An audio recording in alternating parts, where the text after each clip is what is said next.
ونشهد أن سيدنا وسندنا وحبيب ربنا وطبيبنا وطبيب قوة أعيننا محمدا عبد الله ورسوله أرسله بالحق بشيرا ونذيرا وداعيا إلى الله بإذنه وسراجا منيرا. أما بعد فقد قال الله تبارك وتعالى في كلامه المجيد وفي فرقانه الحميد: أعوذ بالله من الشيطان الرجيم. بسم الله الرحمن الرحيم. يا أيها الذين آمنوا كتب عليكم الصيام كما كتب على الذين من قبلكم لعلكم تتقون. وقال تعالى في موضع آخر: إن الله وملائكته يصلون على النبي يا أيها الذين آمنوا صلوا عليه وسلموا تسليما. اللهم صل على محمد وعلى آل محمد كما صليت على إبراهيم وعلى آل إبراهيم إنك حميد مجيد. اللهم بارك على محمد وعلى آل محمد كما باركت على إبراهيم وعلى آل إبراهيم إنك حميد مجيد. بلغ العلا بكماله كشف الدجى بجماله حسنت جميع خصاله. صلوا عليه وآله। আলহামদুলিল্লাহ। সম্মানিত মুসল্লিয়ান ইকরাম, মহান রব্বুল আলামিনের দরবারে শুকরিয়া যিনি আমাদেরকে 1446 হিজরির আজকে শাবান মাসে আল্লাহ তাআলা আমাদেরকে আল্লাহর ঘর মসজিদে আগে আগে আসার সুযোগ তৌফিক দান করছেন, এই জন্য শুকরিয়া আদায় করি। রমাদান আমাদের সামনে একেবারেই সমাগত। আমরা গত সপ্তাহে রমাদানের পরিচয় সম্পর্কে কিছু ধারণা লাভ করছিলাম। আমাদের উপরে যে রোজাগুলো ফরজ করছেন আল্লাহ তাআলা, এগুলো পর্যায়ক্রমে বিভিন্ন প্রক্রিয়ার মাধ্যমে চূড়ান্ত হয়েছে। বর্তমান যেভাবে আমরা রোজা রাখি, রোজা আদায় করি, এই চূড়ান্ত রূপ এটা পর্যায়ক্রমে হয়েছে। আমরা আলোচনা করছিলাম যে প্রথম যুগে মুসলমানদের উপরে রোজার নিয়ম ছিল এশা থেকে পরদিন সূর্যাস্ত পর্যন্ত। এত দীর্ঘ রোজা ছিল।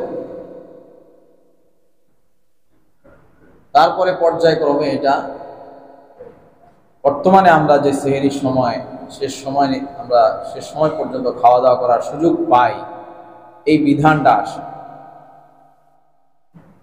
যখন আল্লাহ তাআলা রোজাকে ফরজ করে দিলেন। তখন এশা থেকে রোজা রাখার প্রচলন যখন শুরু হলো, তখন সাহাবীদের মাঝে এই বিষয়টা অনেক কষ্টসাধ্য হয়ে গেল। বুখারী শরীফের 1794 নম্বর হাদিস, ছাপা ভেদে এই নাম্বার ভিন্ন হয়। সেখানে বারা রাদিয়াল্লাহু তাআলা আনহু বলেন যে কানা আসহাবু মুহাম্মাদিন সাল্লাল্লাহু আলাইহি ওয়াসাল্লাম, নবীজির যে সাহাবীগণ ছিলেন তারা কিভাবে রোজা আদায় করতেন। ইদা কানা রাজুলু সাইমান, যখন কোনো ব্যক্তি রোজা রাখত, তখন ফাহাদারাল ইফতার ফানামা ক্বাবলা আন ইফতিরা, ইফতারের সময় হলে যদি ইফতার যদিও নাও করত, অতঃপর ইফতারের সময় মাগরিবের সময় অতিবাহিত হওয়ার পরে লাম ইয়াকুল লাইলাতাহু ওয়ালা ইয়াওমাহু হাত্তা ইউমসিয়া, আর পরদিন এই রাত্রি এবং তারপর দিন দিনের বেলা আর খাবার খাওয়ার সুযোগ পাইত না। অর্থাৎ ইফতারের সময় শেষ, এশার সময় শুরু হয়ে গেছে, আর খানা পিনা নাই। তুমি খাইছো কি খাও নাই, অথবা তুমি যদি ঘুমায়া যাও তাহলে আর কি করতে পারবা না, খাওয়ার কোনো সুযোগ নাই। এই হাদিসে উনি বলেন, একজন সাহাবী কাইস ইবনে সাওমাত আল-আনসারী, কাইস ইবনে সিরমাতা আনসারী একজন সাহাবী, কানা সাইমান, তিনি রোজা রাখলেন, রোজা ছিলেন। ফালাম্মা হাদারাল ইফতার, যখন ইফতারের সময় হলো, তিনি তার স্ত্রীর কাছে এসে বললেন, আইনদাকি তাআম, তোমার কাছে কি ইফতার করার মতো কোনো খাবার দাবার আছে? কত কষ্টে সাহাবীরা ছিলেন যে একটু খাবার আছে কি না এটাও কি শিওর না। আজকে তো আমাদের বাসায় মাশাআল্লাহ ফ্রিজ আছে, জমায়ে রাখতে পারি।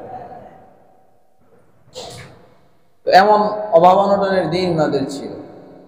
তো ওনার স্ত্রী জবাব দিলেন, লা ওয়ালাকিন আনতালিকু, খাবার দাবারের তো কোনো কিছু বাসায় নাই, তবে আমি আপনার জন্য একটু যাই দেখি, ফাআতলুবু লাকা শাইআন, আপনার জন্য কোনো খাবার দাবারের ব্যবস্থা করতে পারি না। এই কথা বলে ফাযাহাবাত, ওই ওনার স্ত্রী বের হয়ে গেল ঘর থেকে, খাবার দাবার কোনো ব্যবস্থা করা যায় কিনা, হয়তো বা আত্মীয় স্বজনের কাছে কোনো ব্যবস্থা আছে কিনা, এরকম একটা উদ্দেশ্যে উনি চলে গেলেন। ওয়া কানা ইয়া'মালু ইয়াওমাহু ফি আরদিহি, আর সাহাবী উনি দিনের বেলা তার খেতি খামারিতে মাঠে ময়দানে কাজ করতেন। ফাগালাবাতহু আইনা, তো এমন অবস্থায় ক্লান্তির কারণে উনি ঘুমায় গেলেন, সাহাবী ঘুমায় গেছে। ঘুমায় গেছে, উনার স্ত্রী আয়েশা দেখে উনি ঘুমাইতেছে। তো উনি বলল, যখন দেখলো যে ঘুমাইতেছে, তখন বলল, খাইবাতাল লাক, হায় হায় আপনি তো বঞ্চিত হয়ে গেলেন, আপনি তো আর আজকে কোনো খাবার দাবার কিছুই গ্রহণ করতে পারবেন না, আপনি তো আবার পরদিনে রোজা শুরু হয়ে গেছে। একদিকে সারাদিন কাজ করছে, কাজ করার কারণে ক্লান্তির কারণে ঘুম এসে গেছে, এত ক্লান্ত, এর মধ্যে এখন আবার খাওয়া দাওয়া খাইতে পারবে, এমন অবস্থা হয়েছে। তো এরকম যখন ঘটনা ঘটলো, ফালাম্মা ইনতাসাফান নাহার, পরদিন অর্ধবেলা অতিক্রান্ত হওয়ার আগেই গুশিয়া আলাইহি, ওই সাহাবী অজ্ঞান হয়ে গেল, ক্ষুধার তাড়নায় উনি পড়ে গেলেন। ফাযাকারা যালিকা লিন-নবী সাল্লাল্লাহু আলাইহি ওয়াসাল্লাম, আর এই ঘটনা নবী করিম সাল্লাল্লাহু আলাইহি ওয়াসাল্লামের কাছে বলা হলো যে এই ঘটছে। অর্থাৎ সাহাবীরা বললেন বা বুঝাইতে চাইলেন, ইন্ডিকেট করলেন যে উম্মতের জন্য এইভাবে রোজা রাখাটা অনেক কষ্ট হয়ে যাচ্ছে। অল্প সময় খাওয়া দাওয়ার সময়, ইফতারের সময় আর কতটুকু থাকে, এই কথা পেশ করলেন। তারপরে আবু দাউদের হাদিসে আসছে 2313 নম্বর হাদিসে, ইবনে আব্বাস রাদিয়াল্লাহু তাআলা আনহুমা উনি বর্ণনা করেন, ফাকানা আন-নাসু আলা আহদি নবী সাল্লাল্লাহু আলাইহি ওয়াসাল্লাম, নবীজির জামানায় সাহাবীদের অবস্থা কি ছিল? ইদা সাল্লাউল আতামাতা, যখনই এশা নামাজের সময় হয়ে যেত, এশা আদায় করতো, হারাম আলাইহিম ওয়াউ ওয়াশরাব ওয়ান নিকাহ, তখন থেকেই তাদের উপরে খাদ্য খাবার খানা পিনা স্ত্রী সঙ্গম সমস্ত জিনিস হারাম হয়ে যেত, অর্থাৎ রোজা শুরু হয়ে যেত। এশার ওয়াক্ত হয়েছে তো রোজা শুরু হয়ে গেছে, খাদ্য খাবার গ্রহণ করা, স্ত্রীর সাথে মেলামেশা করা, সমস্ত জিনিস তখন হারাম হয়ে যেত। ওয়াসামু মিনাল কাবিলাতি, তাদের জন্য পরবর্তী রোজাটা শুরু হয়ে যেত, এটা তাদের জন্য বড় কষ্টসাধ্য ছিল। এর মাঝে কয়েকটি ঘটনা ঘটে গেলেও একটা তো আমরা বর্ণনা করলাম, একটা হলো ফাক্তানা রাজুলুন নাফসাহু, একজন ব্যক্তি এই বিধানটা লঙ্ঘন করে ফেললো, ফাজামা মুআতাহু, স্ত্রীর সাথে মেলামেশা করে ফেললো এমন অবস্থায়, ওয়াকাদ সাল্লাল ইশা ওয়া লাম ইফতির, সে এশার ওয়াক্তে নামাজ আদায় করেছে, কোনো খানা পিনা খায় নাই, স্ত্রীর সাথে সঙ্গম করে ফেলেছে, এটা খেয়ানত হয়ে গেল, ভঙ্গ করে ফেললো। ফারাদাল্লাহু সুবহানাহু ওয়া তাআলা আন ইয়াজআলা যালিকা ইউসরান লিন-নাস, আল্লাহ তাআলা চাইলেন মানুষের জন্য এই বিধানটা সহজ করে দেওয়ার জন্য, ওয়া রুখসাতান ওয়া মানআতান, সহনশীল করে দেওয়ার জন্য এবং কল্যাণকর উপযোগী করে দেওয়ার জন্য আল্লাহ তাআলা চাইলেন। ফানাযালাত হাযিহিল আয়াতু, এমন অবস্থায় আল্লাহ তাআলা আয়াত নাযিল করে দিলেন। আল্লাহ তাআলা বলেন, উহিল্লা লাকুম লাইলাতাস সিয়ামির রাফাতু ইলা নিসাইকুম হুন্না লিবাসুল লাকুম ওয়া আনতুম লিবাসুল লাহুন্না। আল্লাহ তাআলা আয়াত নাযিল করে দিলেন, উহিল্লা লাকুম লাইলাতাস সিয়াম, আমি তোমাদের জন্য রমাদানের রাত্রিকালীন পূর্ণাঙ্গ সময়টা হালাল করে দিলাম। সুবহান, পুরা রাতটা এখন তোমাদের জন্য কি করলাম, আমি হালাল করে দিলাম। আর ওয়াফাতু ইলা নিসাইকুম, কি কি করা যাবে, স্ত্রীর সাথে মেলামেশা করা যাবে, সঙ্গম করা যাবে, সহবাস করা যাবে, এটা বৈধতা আমি দিয়ে দিলাম।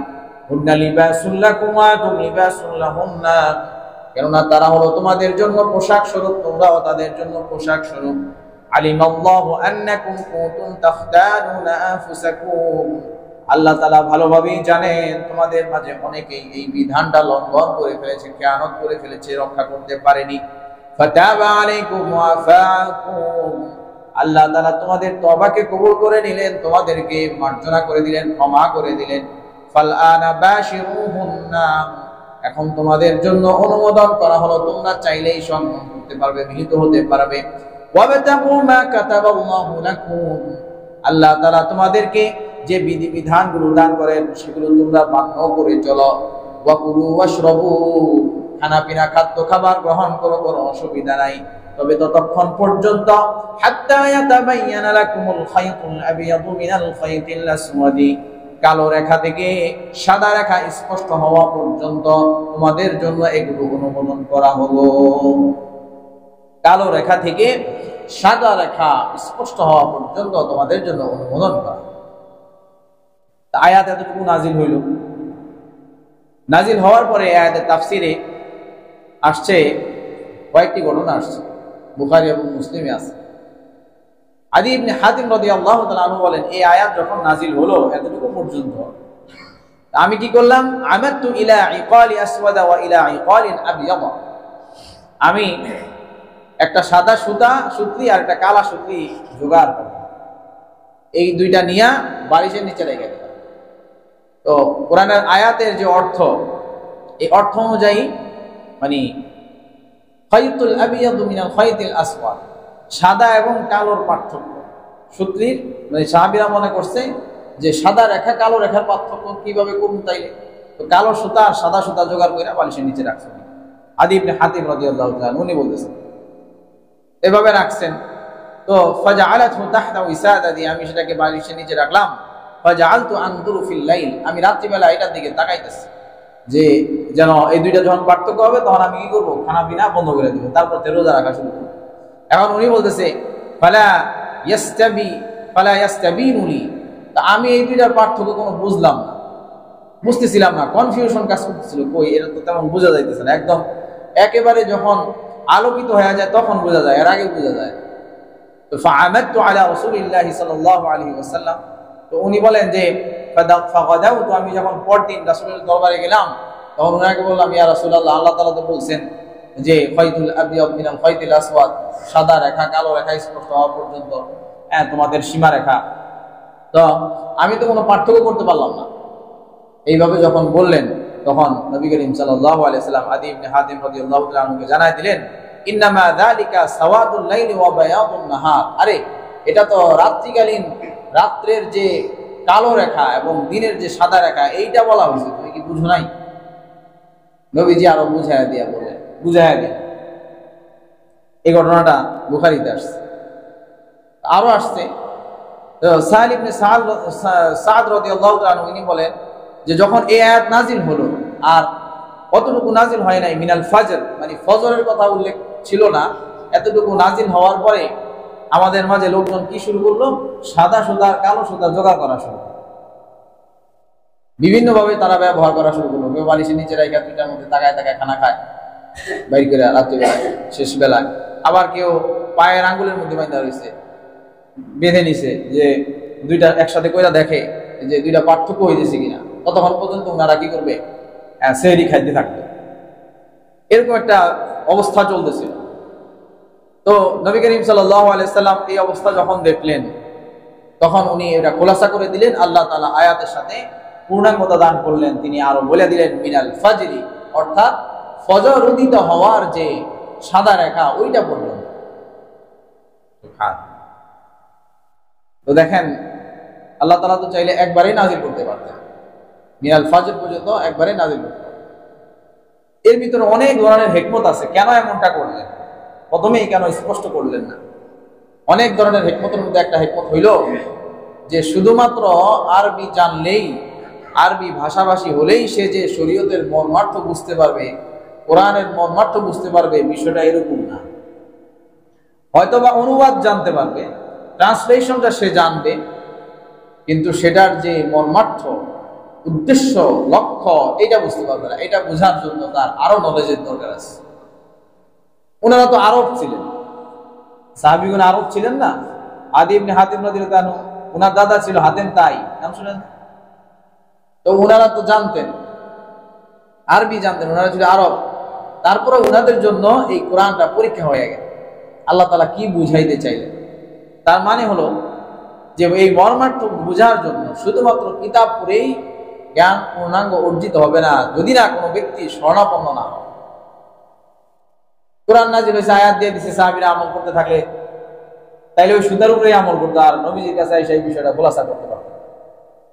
নবীজির কাছে যখন আসলেন, তখন নবী করিম সাল্লাল্লাহু আলাইহি ওয়াসাল্লাম খোলাসা করে দিলেন, ইন্নামা যালিকা আসওয়াদুল লাইল ওয়া বায়ামুন নাহার। এটা হচ্ছে রাত্রিকালীন, রাত্রের কালো রেখা এবং দিনের বেলা আগত হওয়ার, উদিত হওয়ার যে সাদা রেখা, এই পার্থক্য বলা হয়েছে, ব্যাখ্যা করে জানায় দিলেন।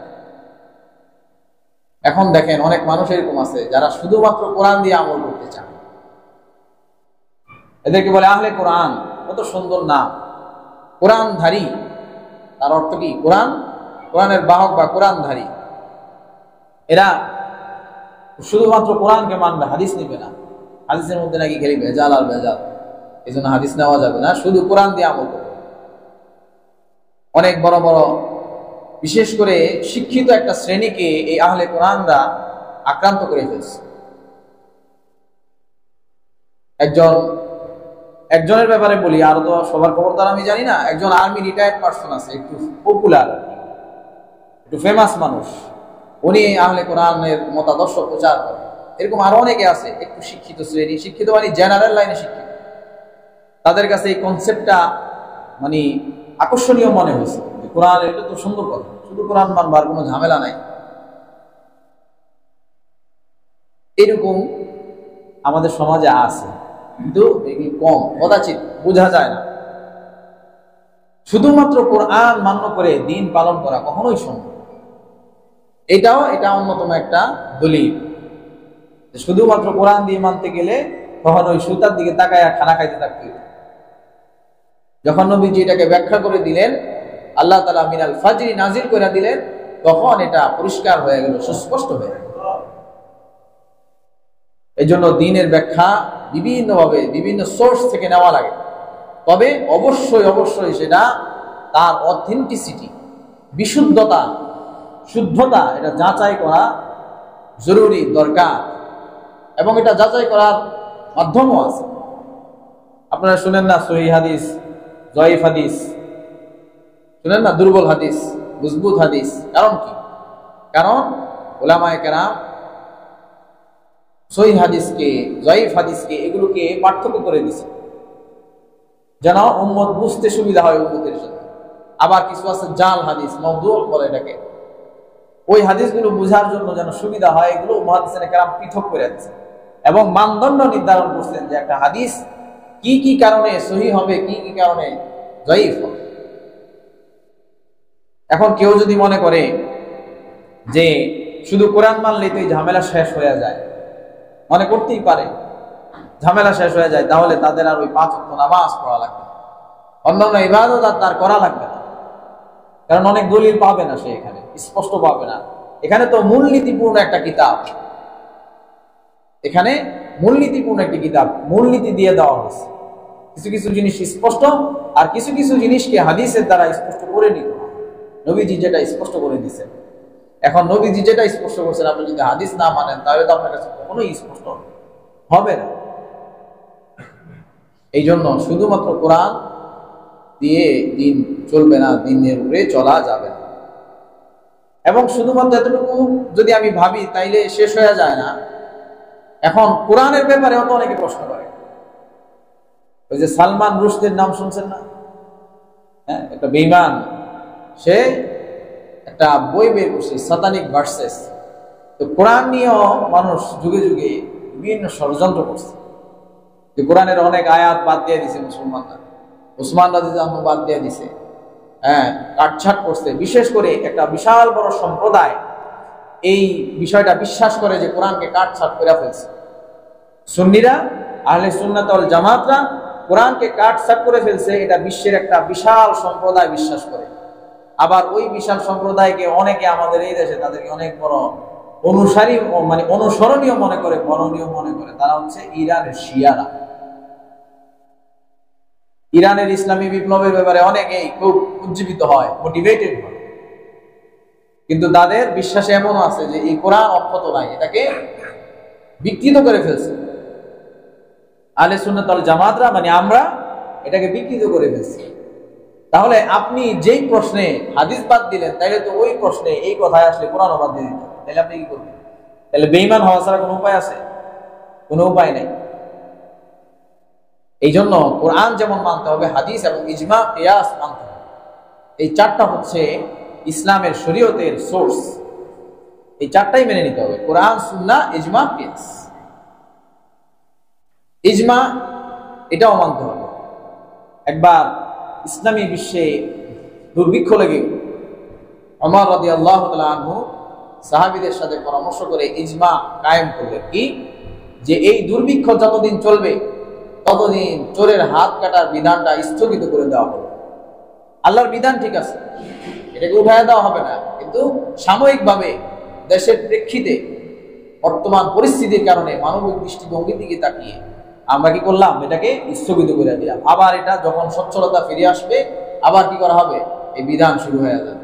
কেন করবেন? কি কোরআনের বিরুদ্ধে অবস্থান নিচ্ছেন? না, উম্মতের হালতের কারণে, মাসলাহা বলে এটাকে। এটার কারণে এমন অবস্থা হয়েছে যে মানুষ চুরি করার ছাড়া কোনো উপায় ছিল, এমন একটা পরিস্থিতি এক সময় হয়েছিল, ইতিহাসে পাওয়া যায়। তার মানে বোঝা যায় ইজমা, আবার সেটা যখন সচ্ছলতা চলে আসছে, আবার বিধান কার্যকর হয়ে গেছে। এরকম অনেক বিষয় আছে, আর অনেক বিষয় আছে এরকম। যেমন মনে করেন তারাবিহের ব্যাপার, তারাবিহের ব্যাপারে ওমর রাদিয়াল্লাহু তাআলা আনহু সহ সাহাবীদের সাথে পরামর্শ করে ইজমা প্রতিষ্ঠা করে দিলেন যে জামাতের সাথে এইভাবে 20 রাকাত তারাবি হবে। এখন কেউ যদি ইজমা না মানে, তাহলে তো সে বলবে যে ওমর কেন কথা কেন মানবো, আমি তো নবীজিরটা দেখতে চাই। আপত্তি করলে আপত্তির জায়গার অভাব নাই, কিন্তু যদি মানার মতো অবস্থা থাকে, বৈধতা পাওয়া যায়, আমি যদি আমার আমলকে সমৃদ্ধ করতে চাই, আমি যদি রমজান মাসে আসলেই মান কামা লাইলাতান ঈমানা ওয়া ইহতিসাবা গুফিরা লাহু মা তাকদ্দামা মিন যামবি, যে ব্যক্তি রমাদান মাসে আল্লাহ তাআলার কাছে প্রাপ্তির আশায় সওয়াবের নিয়তে কিয়াম করে, দীর্ঘ নামাজ আদায় করে, আল্লাহ তাআলা তার জিন্দেগীর সমস্ত গুনাহ মাফ করে দেয়। এই ফজিলত যদি পাইতে চাই, তাহলে আমি কিভাবে তারাবিকে ছেড়ে দিতে পারি? বলে আমরা তো ছাড়ি না, 8 রাকাত পড়ি। অনেক সময় এমন হয়, যেমন মনে করেন বিধান নাজিল হয়েছে মাথার 4 ভাগের 1 ভাগ মাসরুফ করো, এটা ফরজ। এখন 4 ভাগের কোন ভাগ আপনি মাসরুফ করবেন? কিভাবে এটাকে ভাগ করবেন? এটার নিয়ম কি হবে? ওলামায়ে কেরাম বলে দিয়েছেন, পুরা মাথা মাসরুফ করো তো 4 ভাগের 1 ভাগ হয়ে আরো বেশি হইবে, অসুবিধা নাই। আপনি পাইবেন 1 কেজি। এখন আপনাকে যদি আমি 1 কেজি কম হয়ে যায় কিনা এই আশঙ্কা একটু বেশি দেই, তাইলে ভালো নাকি কম দিলে ভালো? বেশি দিলে ভালো না? 1 কেজিও পাইলেন, বেশিও পাইলেন, আপনিও খুশি, আমিও খুশি। আমার আর কি হইল না, কোনো জবাবদিহিতা থাকলো না, এটা ভালো না? এটা ভালো। নবীজির হাদিসে আসছে তোমরা যখন ওজন দাও একটু বেশি করে দিয়ে দিও, তাহলে জবাবদিহির মুখোমুখি হবে না। আর আমি শুনছি ওলামায়ে কেরামের মধ্যে বড়রা বলছেন, আমাদের যারা ছিলেন ওনারা বলছেন যে মদিনায় নাকি মাপ যোগ দিলে তারা সবসময় একটু বেশি দিত, তাদের হিসেবে একটু বেশি দেয়। এখনো নাকি এই প্রচলন আছে, আল্লাহ তাআলাই ভালো জানেন। কখনো যাওয়ার তৌফিক হয় নাই, আল্লাহ যদি তৌফিক দেয় তাহলে হয়তো যাই দেখতে। এই জন্য আপত্তি তোলার জায়গা যদি আমি খুঁজতে চাই তাহলে বহু আপত্তি বের করা যায়। আমাকে নির্দ্বিধায় কোরআন মেনে নিতে হবে, সুন্নাহকে মেনে নিতে হবে, ইজমাকে মেনে নিতে হবে, কিয়াস মেনে নিতে হবে। হ্যাঁ, আমার পালনের ক্ষেত্রে দুর্বলতা আছে। নামাজ 5 ওয়াক্ত ফরজ, সমস্ত মুসলমানরা এটা বিশ্বাস করবে, এটা খুব জরুরি, কিন্তু অনেকে 5 ওয়াক্ত পড়তে পারে ইমানের কমজোরির কারণে। কিন্তু যদি সে না পড়ার পাশাপাশি বলে যে লাগে না, 5 ওয়াক্ত লাগে না, তাইলে তার ইমান ভেঙে যাবে, তাইলে তার ইমান নষ্ট হয়ে যাবে। আমি পারি না, অলসতার কারণে, শয়তানের ধোকায় পড়ে, বিভিন্ন কারণে আমি পারি না, এটা একটা। 5 ওয়াক্তই তো ফরজ, কিন্তু হুজুর পারি না, কি করা যায়, এটা একটা ফিকির তার। কিন্তু বলে যে লাগে না, 5 ওয়াক্ত লাগে না, এই কথা যে বা যারা বলবে তার ইমান ভেঙে যাবে। এই জন্য না পড়া এক জিনিস, আর মানা না মানা আরেক জিনিস। ওই যে বলছে না যে আল ফারকু বাইনাল ইসলামি ওয়াল কুফরি তারকুস সালাহ, নামাজ পরিত্যাগ করা একজন কাফের এবং মুসলমানের মধ্যে পার্থক্য। তো এখান থেকে অনেক ওলামায়ে কেরাম বলছেন যে নামাজ না পড়া, নামাজ ছেড়ে দেওয়া কুফরি। যে নামাজ ইচ্ছাকৃতভাবে ছেড়ে দেয় সে কাফের হয়ে যায়। অনেকে এত কঠিন ফতোয়া দিচ্ছেন, কিন্তু ওলামায়ে কেরাম, গবেষক ওলামায়ে কেরাম যারা, ওনারা বলছেন যে এখানে তারকুস সালাহ মানে হইতেছে নামাজকে অস্বীকার করা, যে নামাজ লাগে না, নামাজের বিধান এভাবে নাই, কোরআনে কোনো দরকার নাই, এইটা বললে তখন নামাজ ভাঙবে। কিন্তু অলসতা বশত যদি নামাজ ত্যাগ করে তবে একেবারে ইমান ভেঙে যাবে না, তবে ইমান খুব দুর্বল অবস্থা তার খুব খারাপ, ভয়াবহ আশঙ্কা আছে, তার ইমান নষ্ট হয়ে যাবে। এই দুইটা জিনিসের পার্থক্য আমরা সর্বদা মনে রাখতে হবে। অনেক মানুষ আছে এই রোজার মাসের এত ফজিলত জানার পরেও চুপায়া চাপায়া রোজার ব্যাপারে খেয়ানত করে, আসে না? কিন্তু সে যদি মানে যে হ্যাঁ রোজার বিধান ফরজ, এটা মান্য করা, এটা আদায় করা জরুরি, আল্লাহ তাআলার বিধান, তাহলে তার ঈমান অবশিষ্ট থাকবে কিঞ্চিত, শেষ সীমানায় থাকবে, লাস্ট বর্ডারে থাকবে। কিন্তু সে যদি মনে করে দূর কই পাইছে রোজা নাই, দরকার নাই, তাইলে তার ঈমান সাথে সাথে ভেঙে যাবে, আর দেরি হবে। যতই সে জন্ম নিবন্ধনের মধ্যে মুসলমান লাগাক আর মুসলমানদের সমাজে বৈশিষ্ট্য বসবাস করুক, যাই করুক, ঈমান আর থাকবে। ঈমানকে আবার যদি নবায়ন করে সেটা ভিন্ন কথা। তো এইভাবে কি হলো, এক পর্যায়ে গ্র্যাজুয়ালি এই রোজার পুরা নিয়মটা, সিস্টেমটা আল্লাহ তাআলা কি করলেন, দিয়া দিলেন।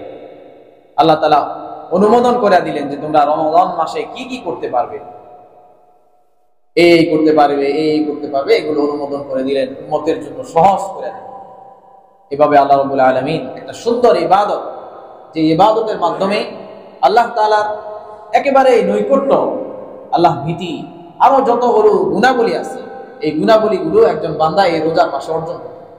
সারা বছর যেভাবেই কাটছে, যেভাবেই গেছে অবহেলায়, অলসতায়, কিন্তু রোজার মাস আসলে একজন বান্দা একদম আল্লাহ তাআলার নৈকট্যপ্রাপ্ত বান্দা হয়ে যায়।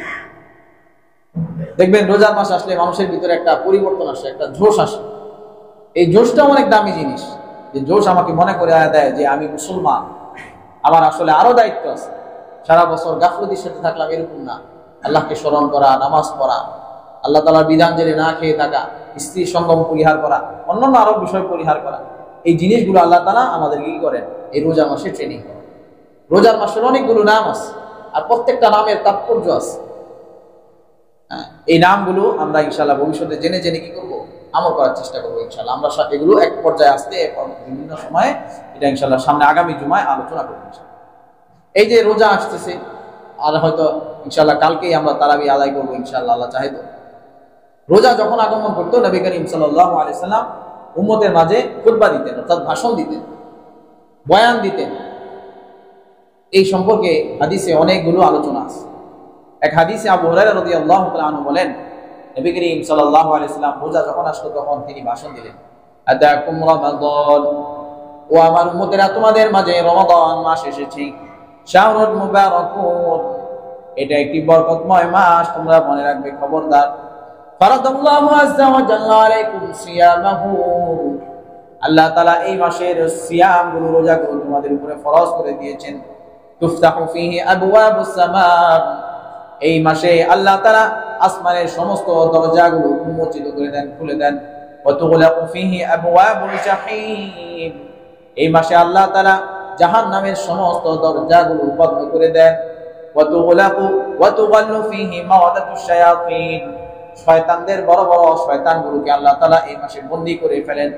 লিল্লাহি ফীহি লাইলাতুন, আল্লাহ তাআলা এই মাসে বিশেষ একটি রাত্র দিয়ে রেখেছেন, সেই রাতটি হলো খায়রুম মিন আলফি শাহর, হাজার হাজার মাসের চেয়ে উত্তম। মান হুরিমা খায়রাহা ফাকাদ হুরিমা, যে ব্যক্তি ওই রাত্রির ফজিলত থেকে বঞ্চিত হলো সে আসলেই একজন বঞ্চিত ব্যক্তি, পোড়া কপাল সে। এই মাসের ভিতরে আল্লাহ তাআলা একটা রাত্র দিয়েছেন হাজার হাজার মাসের চেয়ে উত্তম, যে ওই রাত্র থেকে বঞ্চিত হলো সে আসলেই পোড়া কপাল, বঞ্চিত, সে আসলেই ক্ষতিগ্রস্ত হবে, বঞ্চিত। এই রাতটা কখন হবে এটা নিয়ে তো অনেক ইখতিলাফ। নবীজি কখনো কখনো হাদিসে বলছেন তোমরা বেজর রজনীতে এগুলোকে তালাশ করো, কখনো বলছেন শেষ দশকে তালাশ করো।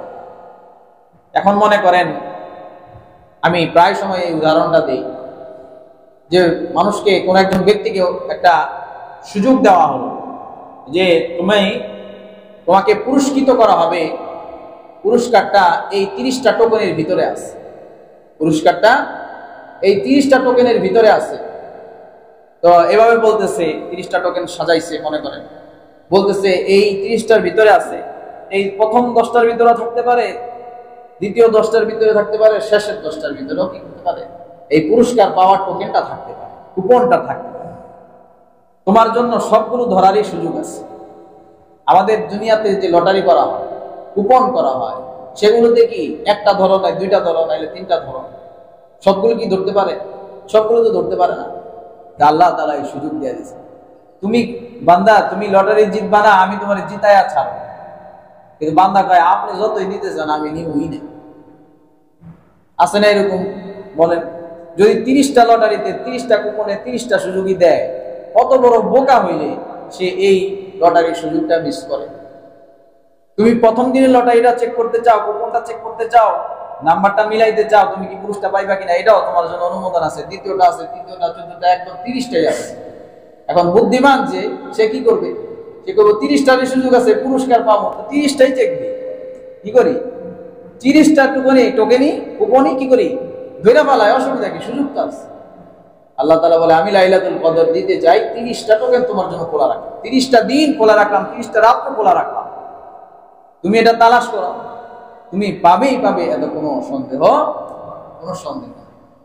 এখন বুদ্ধিমানরা এই কাজই করবে যে না আমি কি করব, সারা মাস কি করব, মেহনত করবো, সারা মাস আমি কি করব, পুরস্কার নিব। 30টা দিন 30টা টোকেন, যে বিশেষ একটা দিন। মনে করেন কোন একটা কোম্পানির মালিক অ্যানাউন্স করছে যে আগামী মাসে এই 30 দিন কোনো একটা দিন আমি কি করব, ধার্য করব, এবং সেদিন যাদেরকে ভালো পারফর্ম করতে দেখবো, কোম্পানিতে কাজ করতে দেখবো, তাদেরকে আমি বড় পুরস্কার দেব না। এখন বুদ্ধিমান যারা, তারা বলবে যে আরে এক মাসে পুরস্কার দিতে চায়, তো এই মাসটা একটু মেহনত করে যায়, প্রতিদিন ফাঁকিবাজি না করি। অন্যান্য 11 মাস তো বহু ফাঁকিবাজি করলাম, এই মাস ঠিক মতো করি, তাহলে আমি পুরস্কারটাও পাবো, আর মালিকও আমার প্রতি খুশি হয়ে যাবে যে না এই লোক ভালোই পরিশ্রমী। আল্লাহ তাআলাও যারা এরকমটা করতে চান, বান্দা আমি 30টা দিন তোমাদেরকে দিলাম, এই 30টা দিনের ভিতরে একটা দিন বিশেষ রয়েছে যেটা হাজার হাজার মাসের চেয়ে উত্তম। এটার ব্যাপারে আমি তো স্বতন্ত্র সূরাই নাযিল করে গেছি। এই দিনে আমি তাকদীরের ফয়সালা নির্ধারণ করি, আর অন্যান্য জিনিসের সিদ্ধান্ত গ্রহণ করি, সেগুলোকে অনুমোদন করি, চূড়ান্ত করি, দেখি তুমি করো কিনা। তো বুদ্ধিমান 30 দিনই করবে, 30 দিনই বুদ্ধিমানে কি করবে, আমল করবে। এই জন্য আমরা কি বুদ্ধিমান হতে চাই নাকি নির্বন্ধের খাতায় লাগাইতে চাই? ভেবে দেখি আমরা এই 30 দিন একদম দিনে রাতে পরিপূর্ণভাবে একজন মেহনতি মুসলমান হয়ে যাবে ইনশাআল্লাহ। প্রশিক্ষণের মাস এটা।